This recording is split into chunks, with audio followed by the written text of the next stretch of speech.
Hello everyone, welcome back to this channel. I hope you all are doing great और मैं भी अच्छी हूँ। If you are visiting this space for the first time, then please take a moment and hit the subscribe button and bell icon next to it so that whenever I upload any new video, you will get notified and make full use of those videos.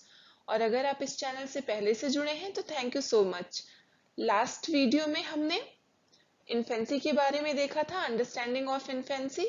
आज हम kinds of births या हम कह सकते हैं types of births cover करेंगे।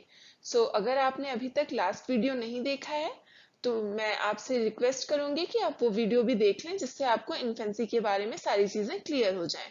अब हम स्टार्ट करते हैं हमारा आज का वीडियो, जो है काइंड्स ऑफ बर्थ्स। सो कितने टाइप्स की बर्थ्स होती हैं? 5 टाइप्स की होती हैं births. First one is natural और स्पॉन्टेनियस बर्थ। नेचुरल डिलीवरी जो होती है उसे बोलते हैं नेचुरल और spontaneous birth. Next is breech birth. Third one is transverse birth. Fourth is instrument birth and last is caesarean और C section birth. Okay, so 5 types की बर्थ होती हैं। इनके बारे में डिटेल में हम आगे की स्लाइड्स में देखेंगे। हम स्टार्ट करते हैं नेचुरल और स्पॉन्टेनियस बर्थ से। ओके, क्या होती है नेचुरल बर्थ? नेचुरल बर्थ में क्या होता है, जो फीटस की पोजीशन होती है उसका हेड डाउन साइड होता है और जो उसका फीट होता है वो अपवर्ड डायरेक्शन में होता है। ओके, जब लेबर पेन स्टार्ट होता है तो धीरे धीरे कॉन्ट्रैक्शन से बेबी अपने आप नीचे की तरफ मूव करता है, स्लाइड करता है, और जब उसका बर्थ होता है तो सबसे पहले हेड आता है और उसके बाद उसकी बॉडी बाहर आती है। ओके, ये हो गई natural birth. In natural birth the position of the foetus and its size in relation to the mother's reproductive organs allow it to the emerge in the normal head first position। जहां पे भी head पहले आ रहा है ना delivery के time, वो normal birth हो गई। ओके, बेबी की पोजीशनिंग इस तरह से होती है कि डिलीवरी के टाइम पे हेड पहले बाहर आता है और बाकी बॉडी बाद में। ओके, ये हो गया नेचुरल और स्पॉन्टेनियस बर्थ। अब हम देख लेते हैं next, breach birth. Breach birth क्या होता है?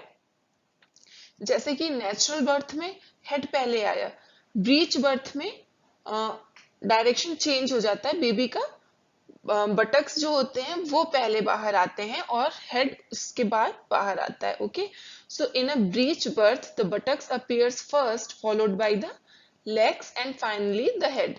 सबसे पहले बटक्स आएंगे, उसके बाद बॉडी आएगी, लास्ट में हेड बाहर आता है। ओके, नॉर्मल पोजीशन में देख लीजिए, बटक्स अपवर्ड डायरेक्शन में है और ब्रीच पोजीशन में बटक्स डाउनवर्ड डायरेक्शन में है। ओके, ये होगी ब्रीच पोजीशन और ये हो गई normal position.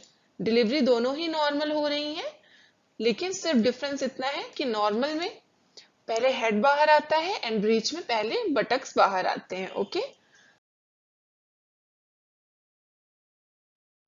Transverse birth. In a transverse presentation, the fetus is positioned crosswise in the mother's uterus। दो टाइप्स की जो अभी तक हमने देखा, उसमें क्या हो रहा था, बेबी जो है, फीटस जो है, या तो उसका हेड डाउनवर्ड पोजीशन में है या उसके बटक्स डाउनवर्ड पोजीशन में है, लेकिन दोनों वर्टिकल पोजीशन में है। बट इन ट्रांसवर्स बर्थ में क्या होता है, बेबी जो होता है वो क्रॉसवाइज पोजीशन में होता है मदर के यूट्रस में। ओके, बाकी के दोनों में बेबी या तो हेड डाउनवर्ड है या तो हेड अपवर्ड है, बट ट्रांसवर्स में इस तरह की पोजीशन होगी बेबी की, क्रॉसवाइज। ओके, इसके लिए इंस्ट्रूमेंट्स यूज करने पड़ते हैं डिलीवरी के लिए। Instruments must be used for delivery unless the position can be changed before the birth process begin।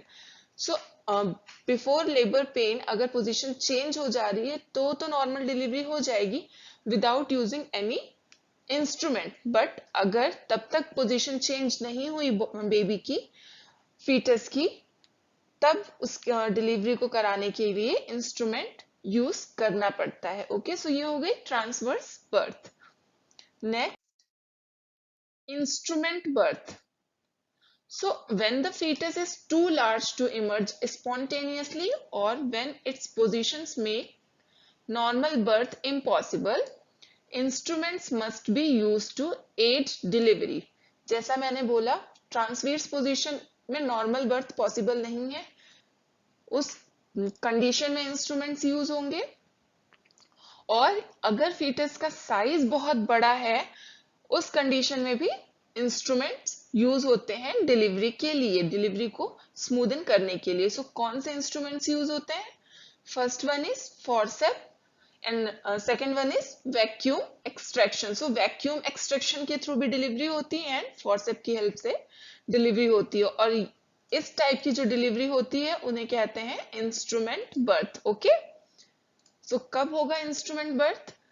जब फीटस का साइज बहुत ज्यादा बड़ा होगा, फीटस बहुत ज्यादा लार्ज होगा, या फिर नॉर्मल बर्थ इम्पॉसिबल होगी, उन कंडीशंस में इंस्ट्रूमेंट बर्थ होती है।